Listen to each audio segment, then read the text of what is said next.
Hi friends, ఎప్పుడైనా బ్రేక్ఫాస్ట్ని 5 మినిట్స్లో చేసేయాలంటే ఈ ఎగ్ రెసిపీని ట్రై చేయండి.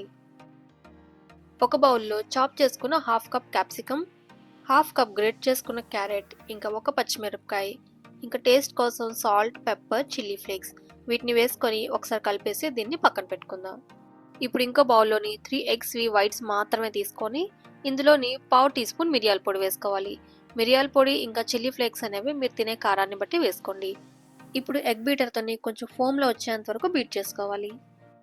ఎగ్ యోక్ని సపరేట్ చేసేసి ఓన్లీ వైట్ని మాత్రమే బీట్ చేసుకున్నాం అనుకోండి, తొందరగా ఫోమీగా అయిపోతుంది.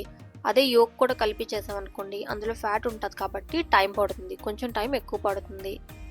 ఎగ్ వైట్ కొంచెం ఇలా ఫోమీగా వచ్చిన తర్వాత ఇప్పుడు ఇందులో సన్న సపరేట్గా ఉంచుకున్నాం కదా, అది కూడా ఇందులో వేసుకొని ఒకసారి కలిపేసి పక్కన పెట్టుకుందాం. ఇది కూడా టేస్ట్ కోసం కొంచెం చిల్లీ ఫ్లేక్స్ ఇంకా సాల్ట్ని కూడా వేస్తున్నాను. ఎగ్ వైట్లోని మిరియాల పొడి వేసుకున్నాం కదా, దీనివల్ల బెనిఫిట్ ఏంటంటే మనం బీట్ చేసేటప్పుడు నార్మల్గా ఓన్లీ ఎగ్ వైట్ అయితే తొందరగానే ఫోమ్ వచ్చేస్తుంది. ప్లస్ ఇంకా దీనికి మిరియాల పొడి యాడ్ చేసాం అనుకోండి, ఇంకా తొందరగా ఫోమీగా అయిపోతుంది.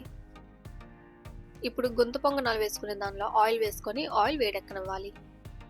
క్యారెట్ ఇంకా క్యాప్సికమ్ కలిపి ఉంచుకున్నాం కదా, అందులోని చాప్ చేసుకున్న ఉల్లిపాయలను కూడా వేసుకొని ఒకసారి కలిపేసి మనం ఈ గుంత పొంగనాల్లో ఆయిల్ వేసుకున్నాం కదా, ఒక్కొక్క దానిలో ఇవి వేసుకోవాలి. వీటిపైన ఇప్పుడు బీట్ చేసుకుని ఎగ్ను వేసుకొని అన్నీ కవర్ అయిపోయిన తర్వాత మూత పెట్టేసుకొని 1 to 2 మినిట్స్ ఉంచుకుంటే ఒకవైపు ఫ్రై అయిపోతాయి. ఒకవైపు ఫ్రై అయిన తర్వాత రెండో వైపు ఇలా టర్న్ చేసుకొని రెండో వైపు కూడా ఫ్రై అయిపోతే వీటిని ప్లేట్లోకి వేడివేడిగా సర్వ్ చేసుకోవడమే.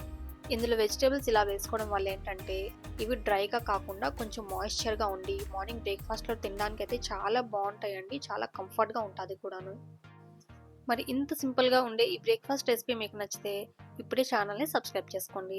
అలాగే ఈ వీడియోని లైక్ చేసి వీడియోని షేర్ కూడా చేయండి. ఈ రెసిపీ ఎవరికైనా యూజ్ అవుతుంది అంటే మాత్రం తప్పకుండా ఈ వీడియోని షేర్ చేయండి.